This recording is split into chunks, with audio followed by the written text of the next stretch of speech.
This Choircast podcast is brought to you by Heretic 2 by Matthew J. DiStefano. Ready to challenge everything you thought you knew about faith? In Heretic 2, I dive into LGBTQ affirmation, rejecting divine violence, and embracing universalism in a bold post-Christian perspective. If you're done with outdated dogma and want a justice-oriented, inclusive view of spirituality, then this book is for you. Get Heretic 2 wherever books are sold and start rethinking faith today. This Choircast podcast is brought to you by High Minds. Join host Andy Colenso and Matthew J. DiStefano as they tackle culture, justice, spirituality, and all the big questions shaping our world. High Minds isn't about talking points or hot takes. It's about deep, insightful conversation that inspires and challenges. Tune in to explore new angles, question the status quo, and elevate your thinking. Listen to High Minds wherever you get your podcasts. This is Radical Love Life, an ongoing series of conversations with thought leaders exploring faith outside the boxes. Hosted by Mark Dilcomb and Kelly Wilson. Hey, Mark. Hello, Kelly. How are you today? I'm freaking awesome. As always. As always. Oh, as always. That's so good to hear. Yeah. I'm doing okay. I got a lot of joy in my life. Got a lot of things to be grateful for. Just recently celebrated my birthday. Oh, that's right. Happy birthday. Yeah, thank you. I'm taking ownership of being an elder. Mm-hmm. It's so funny that, like, when you say elder, if I think about, pictures of people from, the 1940s or 50s, like back then when they were 30, they looked like they were 65. But now I look at you and I'm like, I don't look my age. You don't look like an elder. Thank you. Yeah. But I do have a few years of wisdom. So that's my job, man. I got to share some of that. That's true. That's true. How are you, brother? I'm pretty good. It's been a long week. But I'm feeling radical. Yeah, you've got this look going on that for our folks who would watch us on YouTube, they'll get a full view. But describe what's going on here. Well, it's our temperature just keeps going up and down and up and down, and like one day it's 80 and one day it's 30 and one day it's today it's gorgeous outside. Yes, it is. And before I came over here, I just took a shower, washed my hair, and got in the car and I rolled the windows down and it was like flying around everywhere. It was like, I'm used to. So I put on this hat, and when I came in the studio, this was not the style necessarily I was aiming for today's episode, but dude. Everybody thought it was really radical. So yeah.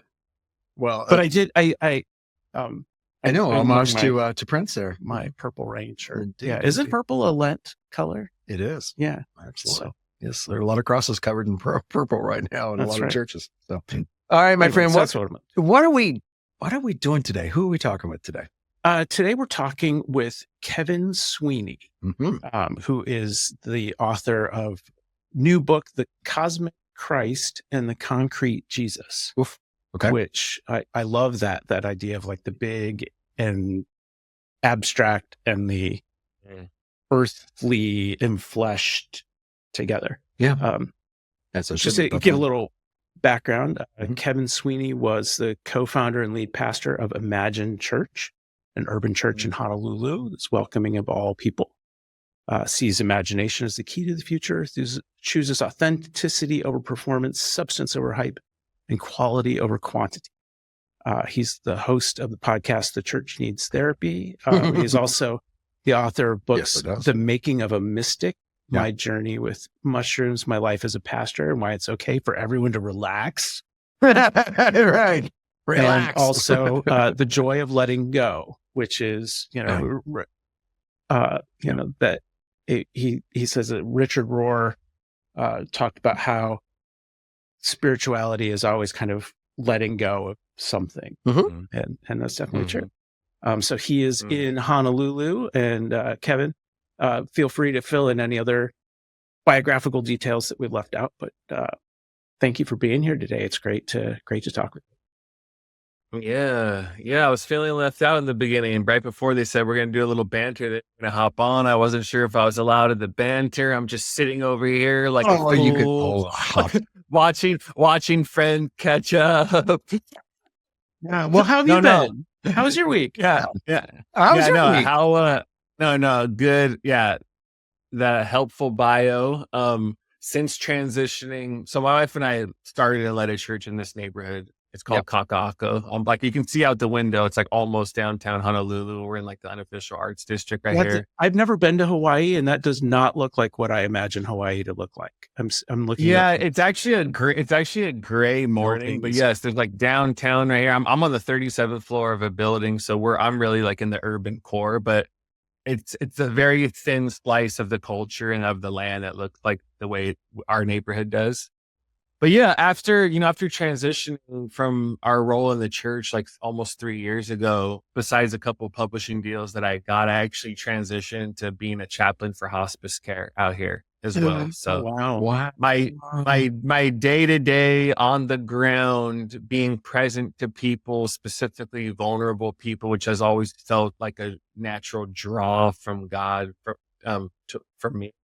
That's how that is kind of the form that has taken now, which I love and I'm willing to talk about too. But yeah, new books coming out. I'm really excited to talk about it. So I'm glad to be here with you guys. I appreciate your time. Thank you, Kevin. Yeah, it's good to have you. Okay, so I'm gonna zero right in on the thing you just said. The fact that you are a hospice chaplain. That's God's work right there. What called you into that?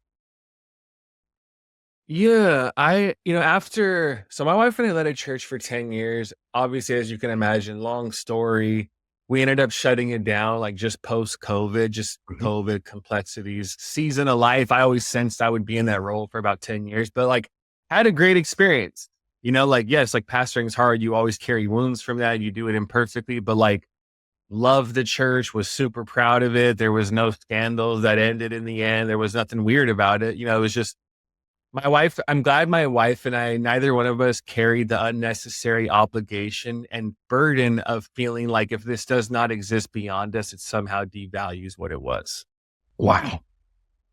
We said, no, the church from the very beginning, we're like the church with the body of Christ as a metaphor, it's an organic thing, and organic things live and die. This does not have to, that 10 years was great.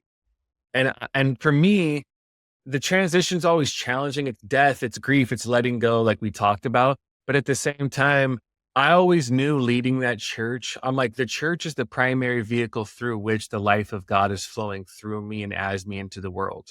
And that vehicle will change one day. I always knew that. This is not forever for me. I wasn't so over-identified with the role that I could never imagine a life of goodness beyond it. And that was helpful, because you can transition more organically after that, because you're treating it like what it is and not more than what your ego needs it to be sometimes. So yeah, I had some plans for another project. I had some plans for another project that was based out of New York City that I started to get going. It's a long story that didn't go the way I anticipated. As we all know, sometimes the disruptions, the falling apart, the deaths are the path. We don't want them to be, but they are the path to the future. And out of the death of that project, which was like money, New York, and more money and being around people who you want to be around and that type of thing, somehow this hospice thing started coming towards me. And I was like, yeah, this just makes so much. I told my wife, it's an interesting thing. I'm like, hospice is everything I want to do with my life on a substantive level without any of the attention your ego would desire through doing things in a more public way. Wow. Like, the pastor, the writer, the person, I have a rooftop event in New York City. I have this, look at this. And it's good work, but your ego's still like, and it's also pretty cool. Right? Like, look at us. We're still going. We're still going. Yeah. And it's a little bit ironic because I am promoting a book that's coming out, but after the book was coming out, I've known I'm taking a pretty conscious step away from like public Christianity and a public life. Not my life with God, not following the way of Jesus, but just doing things publicly. And so hospice, when I'm there, I'm like, this is it. Like this is what we're doing right now. So it's pretty special. Thank you for sharing that. Is that, I mentioned before we started recording this that I have a friend that's in Honolulu as well. And he, I told you he's a leader of a community there. He also is a hospice chaplain. And That was not his original call, but Oh, wow. yeah. So yeah, Tim does that. And then I also in the lay chaplaincy program myself. It's a 14-week program through Community of Hope. It was started by an Episcopal priest in Houston in the late 90s. And so I'm in about halfway through the accreditation program. So it's not ordained chaplaincy like what you have, but it's lay chaplaincy and working side by side ordained chaplains and going into those spaces as well. And I can't say what pulled me into that, but I followed that call and now I'm in it. I'm like, okay, now I know why I'm in this, because there's a part of me that wants to serve the presence of the ministry of presence and being there with people and meet them wherever they are. Wow. Yeah. Mm-hmm. Yeah. And I just want to say to that, there's always that pastoral, kind of energy I have. Like, I have a natural allergy to like formality. I just don't like formality and labels and positions and letters by people's names. I'm like, I don't give a shit. Oh my God. Honestly. You and I are so like in that.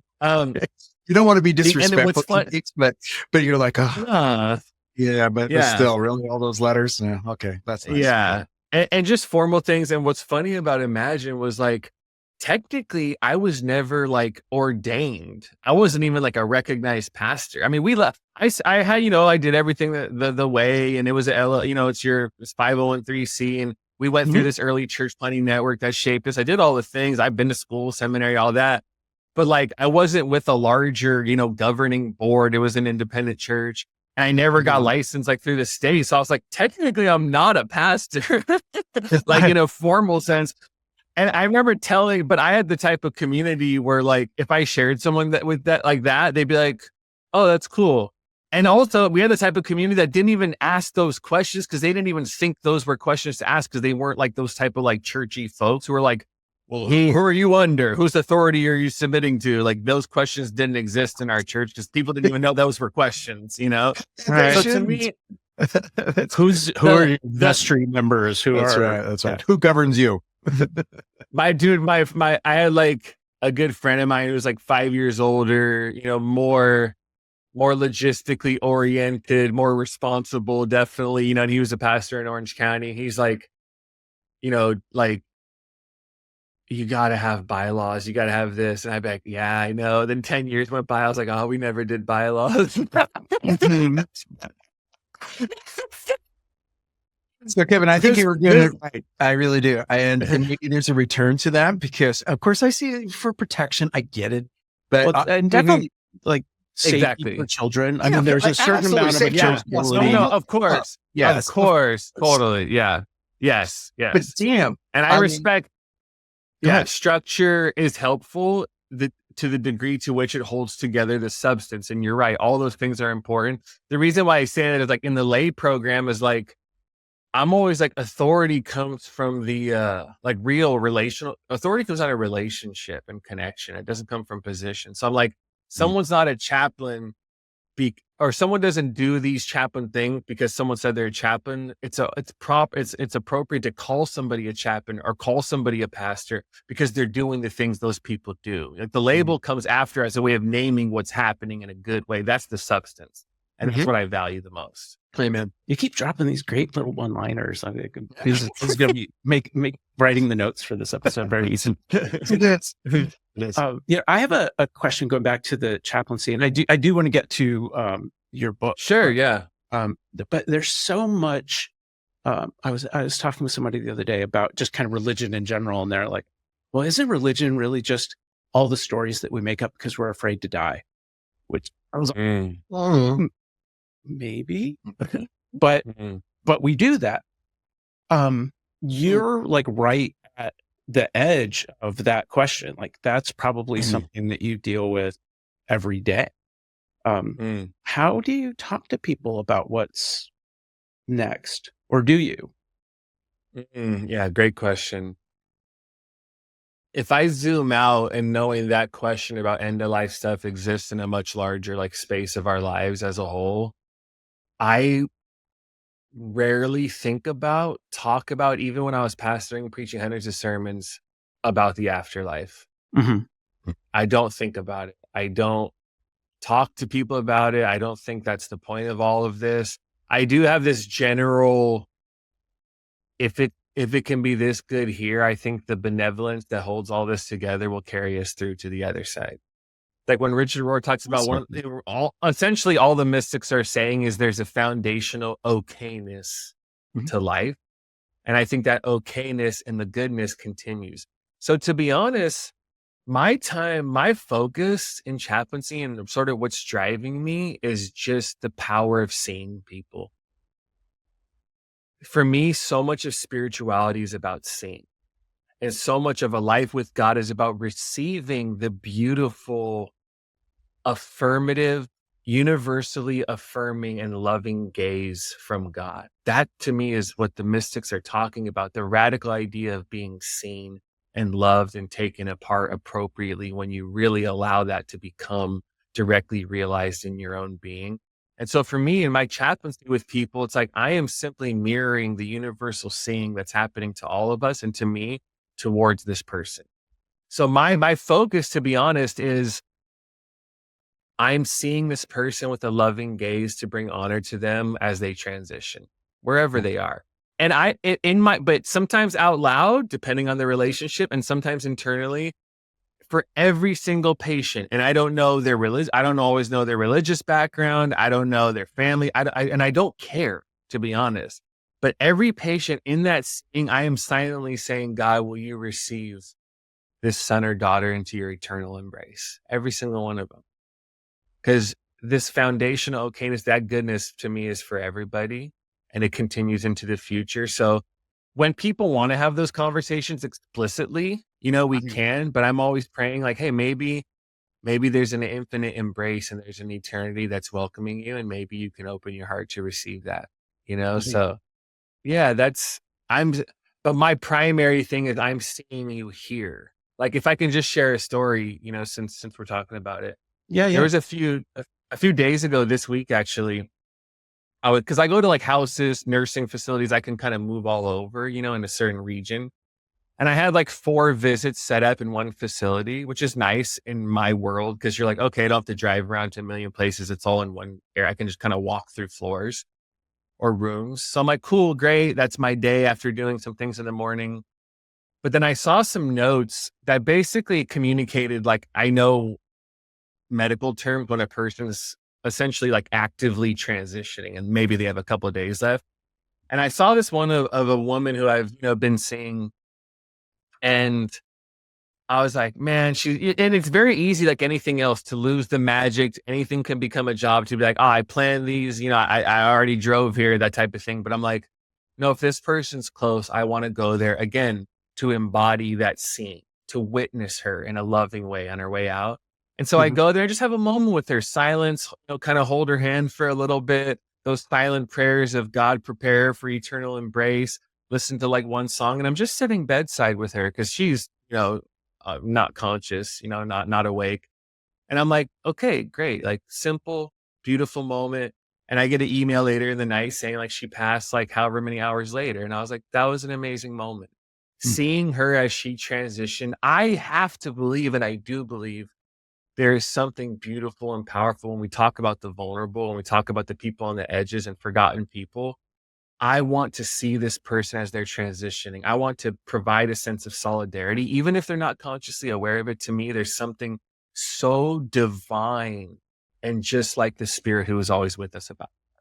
So, yeah, wow. Good. Wow. That's so, and it's so like it cuts right through or swims right against the tide of what our culture tells us to do. Because our culture is all about like denying death, denying aging, and not seeing others as anything other than like potential romantic partners or obstacles on my way to my success or potential customers. Or it's not about getting, it's not about getting out of our own way to look at somebody else.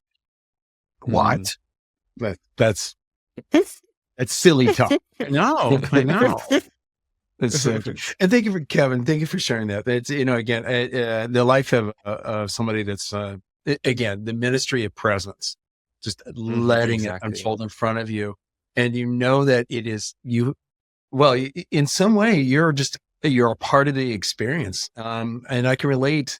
Part of my story in my first 90 days of sobriety was dealing with my dad's death. And he, and as I've shared countless times on this program and in my writings and stuff like that, I know why I was called to sobriety, so I could be there sober, because find out he had terminal cancer after I was newly sober. And to be with him that day that he passed, I experienced what you shared, that the amazing awesomeness of being with somebody as they transition and just seeing it happen, like the actual, there's the physical function of the body going through this transition, but I really felt like his spirit left while I was in his presence as that. And there was such an amazing piece that I will never forget out of all of that. Like everything was right in the universe at that moment. I wasn't even, it was not about me at all. I just got to be the witness to something that was magnificent. And it was a miracle. Wow. Yeah. I love that. And I got to see it. And so everything I carry forward is based on that remembrance. And like, if I get lost in myself, all I had to do is go think about that moment when I saw a miracle happen. So, yeah. All of the great mystics know that you don't have to be the point of everything when you discovered the miracle of just being a part of everything.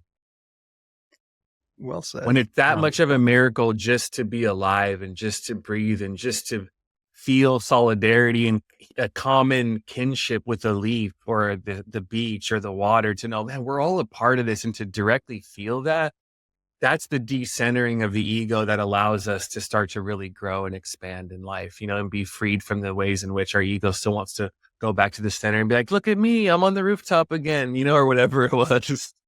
Or the car I have or whatever else. Oh my gosh. I'm guilty of it as anyone. I'm like, I want to make my mark on the world, I'm gonna make an impression. I'll have a legacy.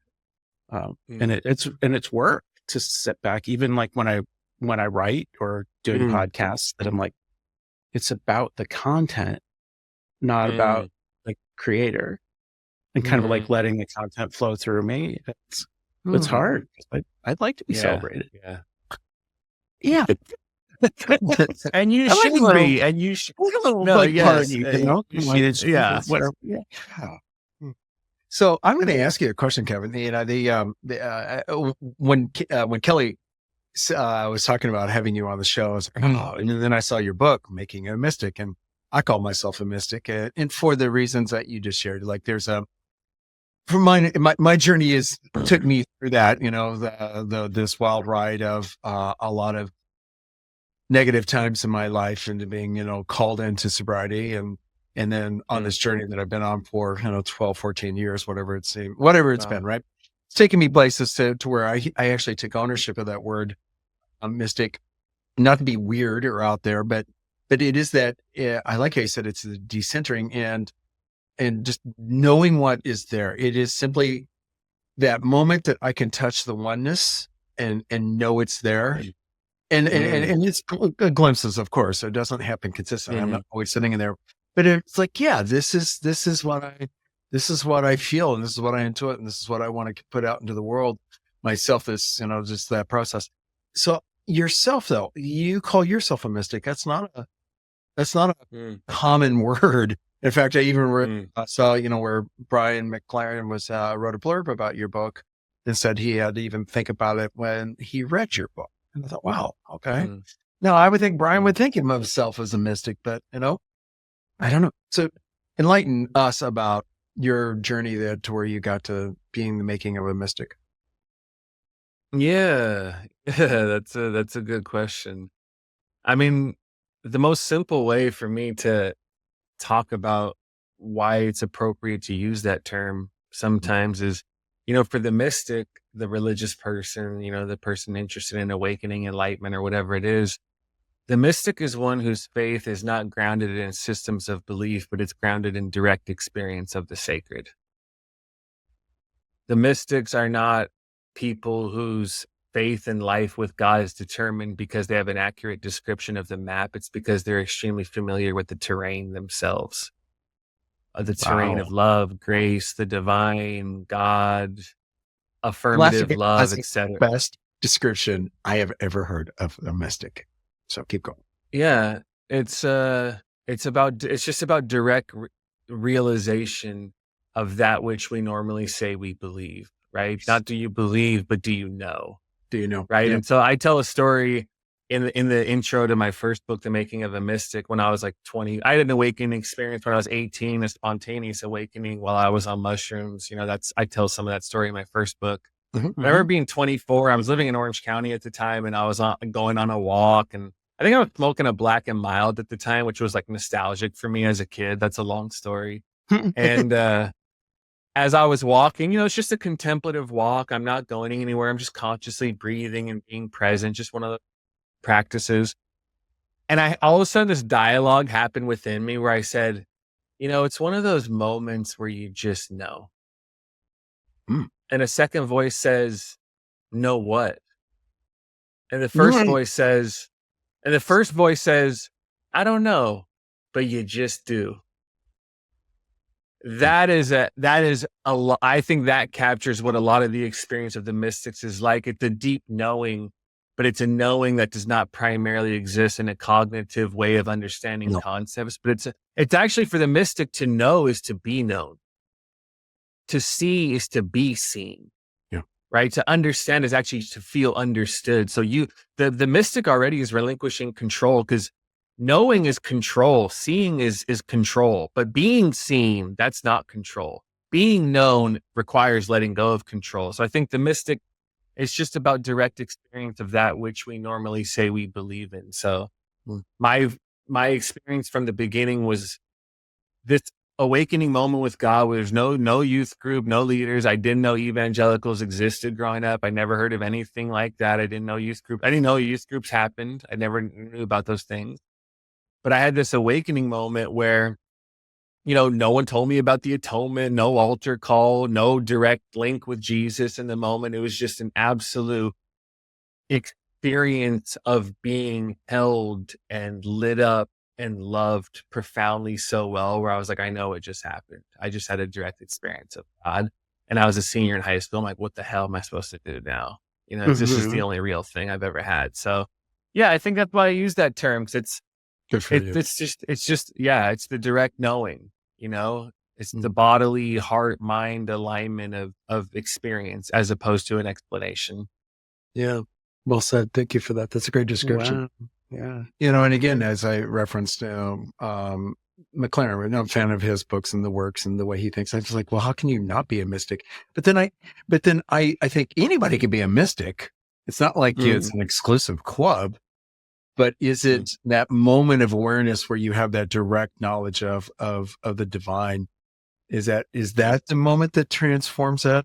Because that's my experience is similar to yours in that I just know. I like, oh, I think for just to jump in there, like somebody who comes from a more structured Christian background, right?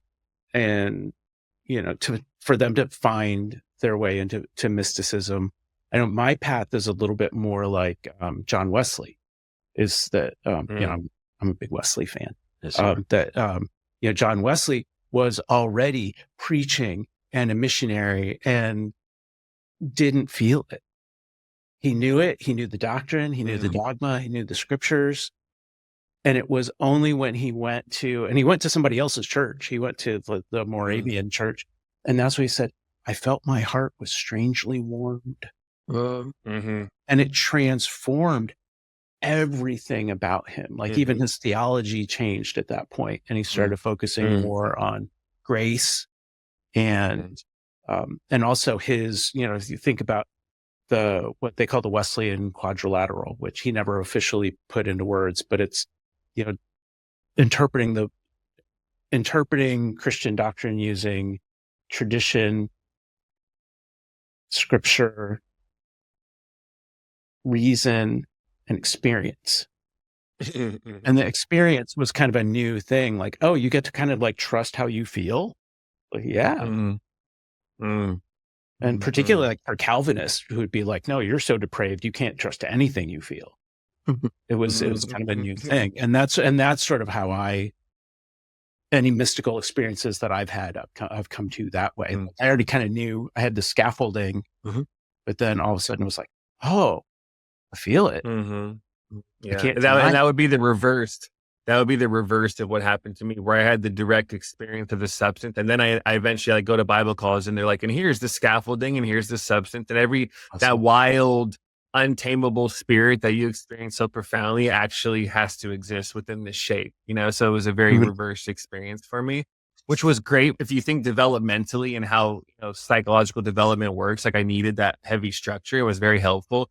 It just didn't take me long to be like, yeah, it's definitely not that small though. So let's keep going from here.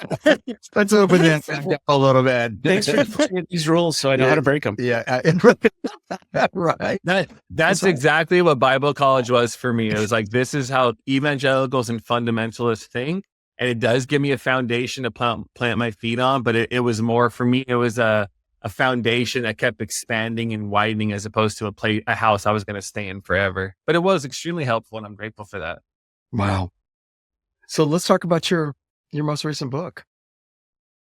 Yeah. I was reading through your book this week, and there's a lot of this mysticism woven through it. But I was really struck by the fact that there's also an intersection with liberation theology and Black theology in your story. And I'm curious how those things fit together for you. Yeah, I like to either remind people or tell people, if they haven't heard, that there is a concrete and liberating Jesus that has been proclaimed by the Black prophetic Christian tradition in the U.S. that has been alive and well and has grounded my faith for let's just say about 15 years, right? There is an earthy and an embodied Jesus whose ministry, and this is very central to my understanding and how I've led and how I think about things, an embodied Jesus whose ministry is defined by its identification with the marginalized and its solidarity with the oppressed. That is the central for me and for, I believe, the Black and womanist tradition as well that I carry from it.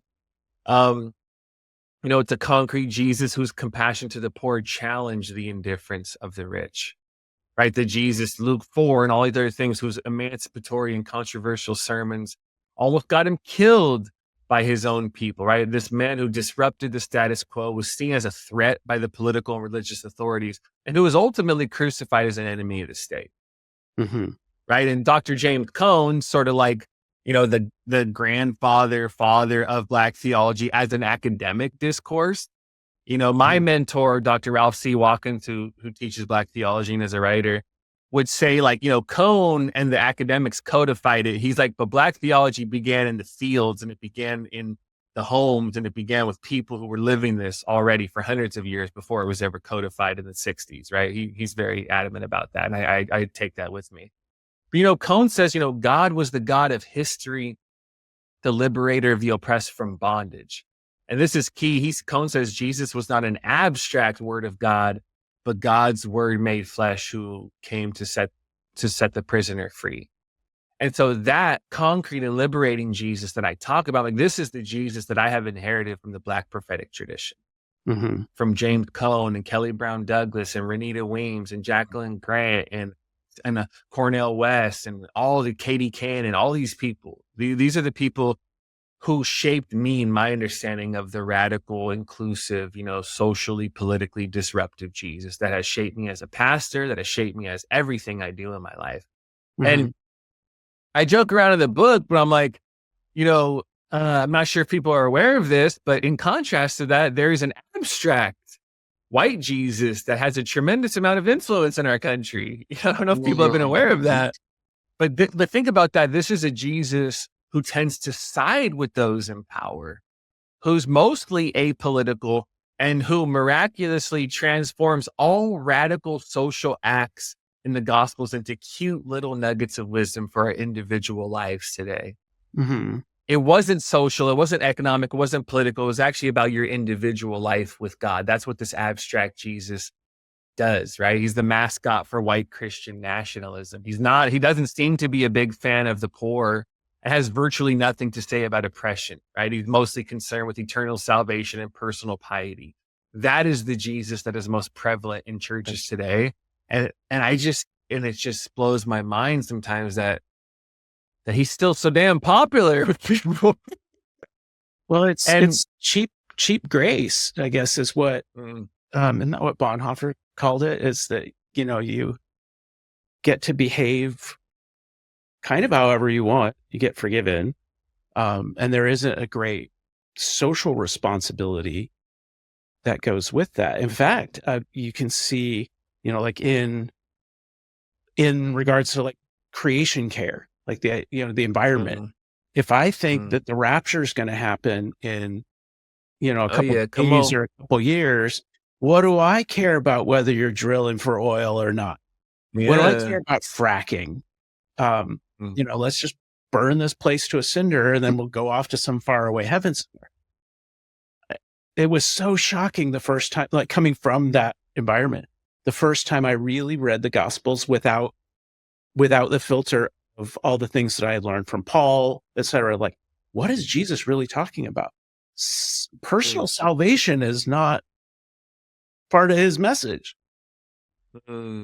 What's a funny story is like talking about new, creation care and new creation, new heavens and earth, all that good stuff, the continuation of this in the future. Probably like in 2008 when I was at a Bible college, and it was my first time really being around that many Christians in my life, to be honest. So it was a really new experience, but it was a great one. And, like I said, like they're giving me the traditional fundamentalist thing that lasts for about a year or two. Then all of a sudden someone's like, I think pretty much like you shouldn't talk the way you do because you sound emergent. I was like, I don't know what that is. This is like 2008. Cute. Brian McLaren comes into the room. Right. And then so I was Rob Bell after him. Right. A friend was like, bro, you should be careful how you talk because people might think you're emergent. I didn't know what that was. And I was like, really? And so I read like Tony Jones, The New Christians. I went a whole summer just reading all the stuff. I was like, oh, this is the best stuff that I've ever read. And this is what I need. Like, McLaren and Jones and Doug Padgett. Then you start reading the people they're quoting, Brueggemann, N.T. Wright. That's where my journey began, right? Mm-hmm. So when I started reading N.T. Wright in 2008, that blew my mind. Like I loved it. I was eating that up. And what's funny is for my senior project, I went to a Foursquare Bible college. Foursquare is like a Pentecostal denomination, right? Mm-hmm. And so, good people. I was definitely going where they weren't, but I had a good experience. And we had a senior project with like the president of the school taught this class for seniors, kind of like, you're like, I'm going to like give you wisdom and care for you on the way, which is great. It's I totally understand the heart of that. But for my final thing, which is like, what's your philosophy of ministry? I basically did a presentation of like, there's no rapture. Like, come on, what are we doing here? This is all continuing. It's all beautiful. And I ended that with like this old school Peter Rollins parable, about like a mystic, a fundamentalist pastor, and an evangelical all dying at the same time. It's basically being like, no one really knows what we think, but it's definitely not the rapture. So, all right, thanks for this. I guess I'll go somewhere else in the future. I won't be surprised if you don't invite me to preach at the chapel this year. How did that go over? I honestly don't even know if the teacher at the time fully like got the depth of the critique I was offering to the school. I'm basically like, the whole thing you just gave me is really problematic. If you're still really believing any of this rapture stuff, so I don't know. He was kind of like, okay, and then I don't even know because people in my class weren't reading N.T. Wright yet. They weren't reading people like that. They didn't have the categories to even critique my critiques. I think they were just like, what the is happening? Well, you could have said that. That's fine. We like money words on our podcast. So. Oh, nice. That's right. That's how we're radical, baby. Wow. So this book is not out yet. It's coming out May 6th. So, who do you want to read this book? Who do you want to, they need to be reading this? That's a good question. I mean, every author wants everybody to at least buy the book, Well, of course, whether or not they read it.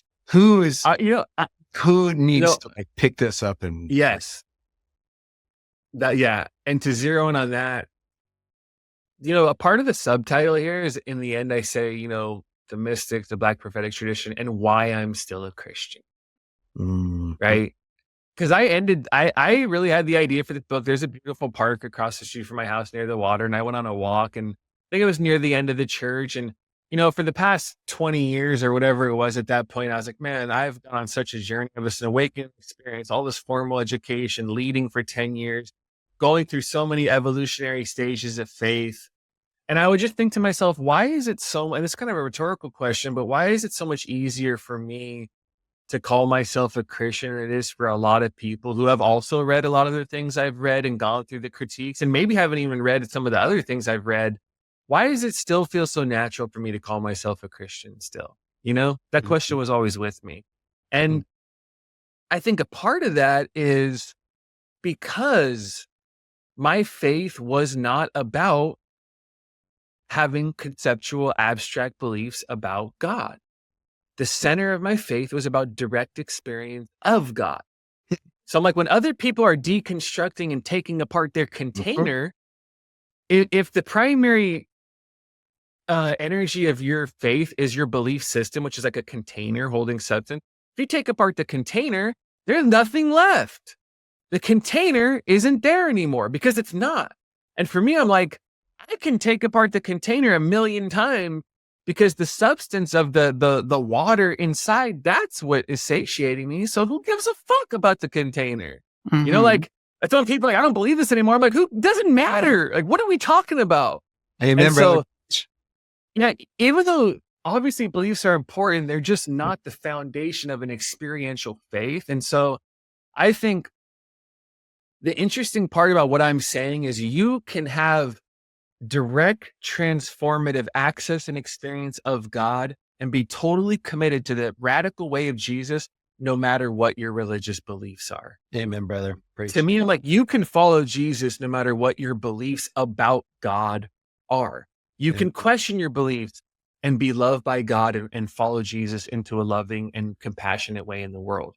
Your religious beliefs and your abstract beliefs about God, like the abstract beliefs of the creed, to me, almost have no way. They do not need to get in the way of a fullness of life in Christ, this experience of the cosmic Christ and commitment to the Jesus. So I think for people in our culture where it's gotten closer to the center of religious culture of deconstructing, questioning your beliefs, I'm like, that's all fine. Keep doing it. I honestly don't even really care that much where you end up when it comes to your abstract beliefs.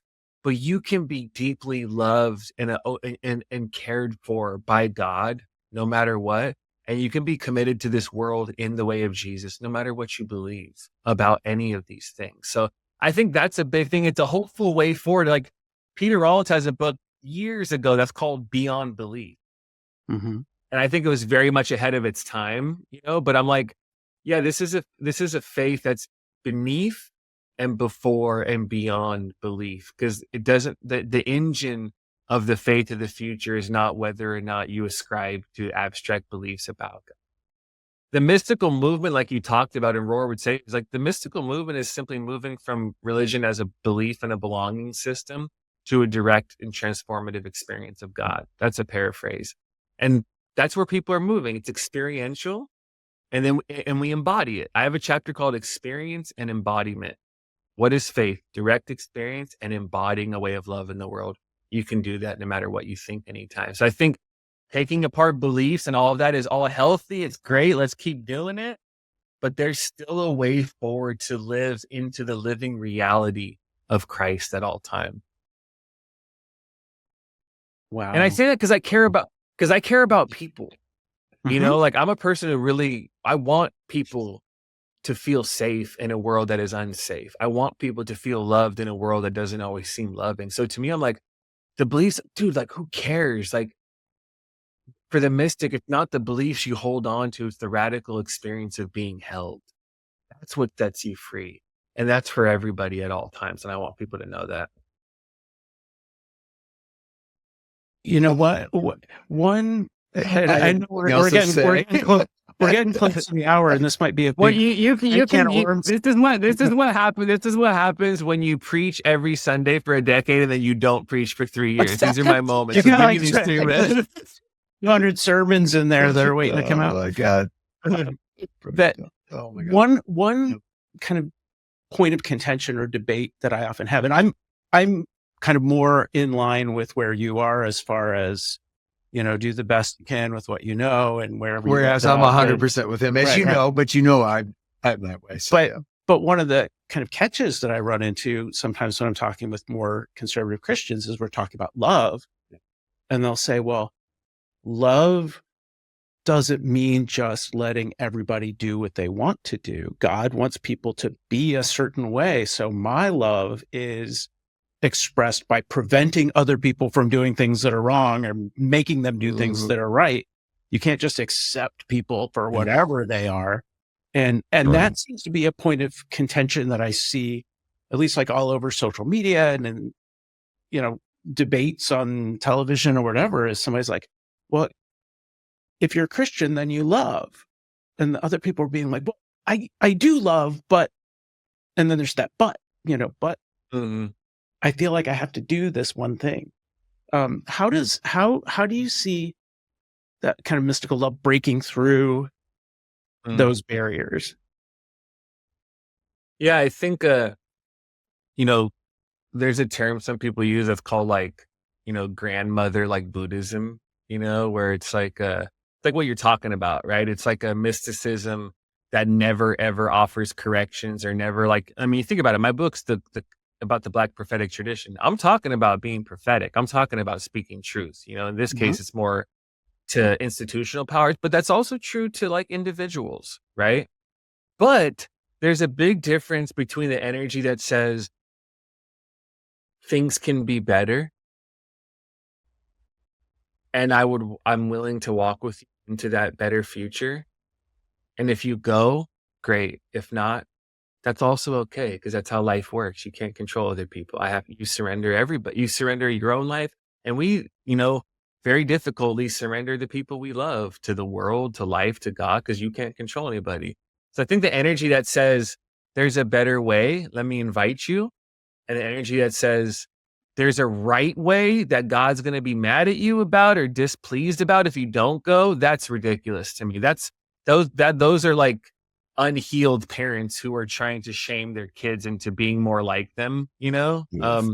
And I find that to be extremely unhelpful. And I think that has a lot more to do with the ego needs of the people saying it than it has to do with anything God is inviting us into. So, the mystics, they still are speaking truth. They're still calling things out. They're looking at a world and willing to say no to anything that's getting in the way of the big yes of the kingdom of God. Mm-hmm.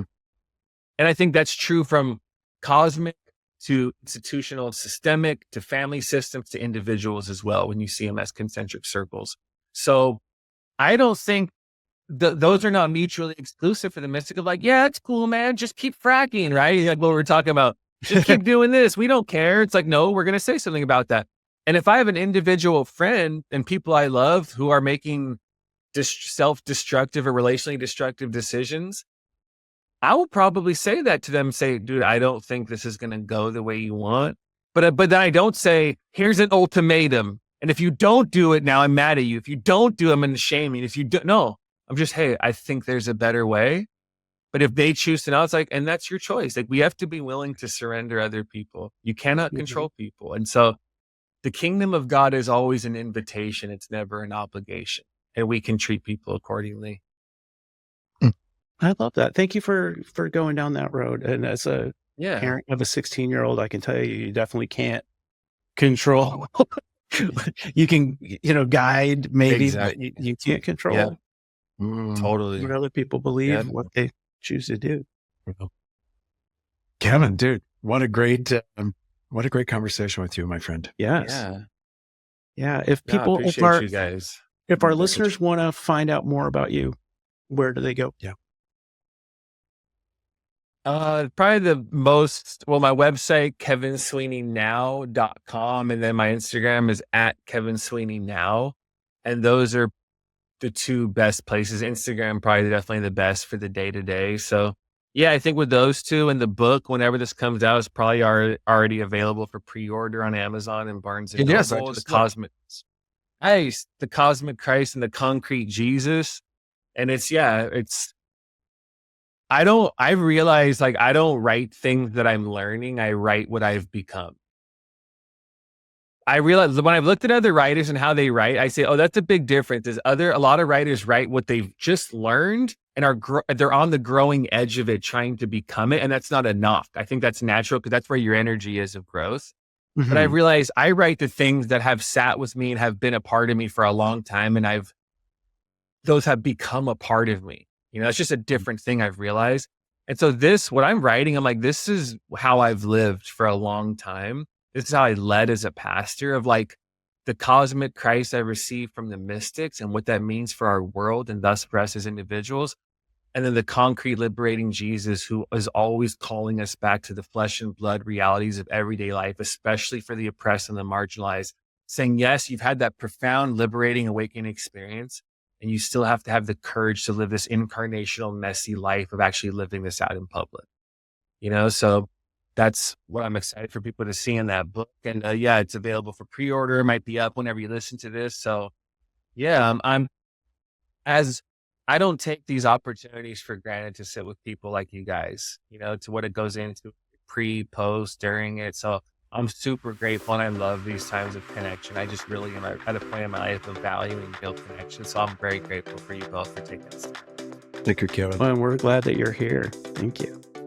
And if you ever make it to Hawaii, and you need a tour guide on Oahu, I'm out here, and I mean that. All right. Awesome. Thanks for listening to this episode of Radical Love Live, hosted by Mark Dilcom and Kelly Wilson. Recorded at the Bravery Studios in Garfield, New Jersey. All rights reserved. Find our episodes on Spotify, Apple, and YouTube. And check us out at radicallovelive.com, along with our personal websites at markdilcom.com and kellywilson.com. This is Radical Love Live, where we explore faith outside the boxes. If you've ever deconstructed your faith, you know it's not easy. But just imagine if you could have people to guide you through your process. People like Jim Palmer, Kristen Dumais, Jennifer Knapp, Brad Jerzak, Brian Zand, Paul Young, and more. Well, if you head over to www.choiracademy.com and register for Square 2 using the promo code RAD, you'll get 10% off the regular registration cost of this awesome course and community just for being a fan of our show. Embark on a journey to the heart of an isolated and restrictive island where secrets simmer beneath the surface. In Brandon Andrus's What Can't Be Hidden, follow Thura as she uncovers the dark truths of Patrida, navigating through betrayal and redemption. This tale of courage, love, and the quest for freedom will captivate you from the very first page. Get What Can't Be Hidden, available now from Choir Publishing. This Choircast podcast is brought to you by my book, Unless a Seed Falls to the Ground, Welcoming the Death of the Whiteness Gospel. I wrote this story as a plea for white Christian America to enter into a season of hospice spirituality, to recover from the cancerous lie that we can start over, be in charge, and recover some original purity of Christianity. One friend called it a love story to the church, the United States, and the entire human family. It's available now on Amazon. Are you ready to embrace a deeper, more intentional way of living? Introducing Deep Calls to Deep, Meditations for Your Spiritual Journey, Volume 1 by Brandon Andrus.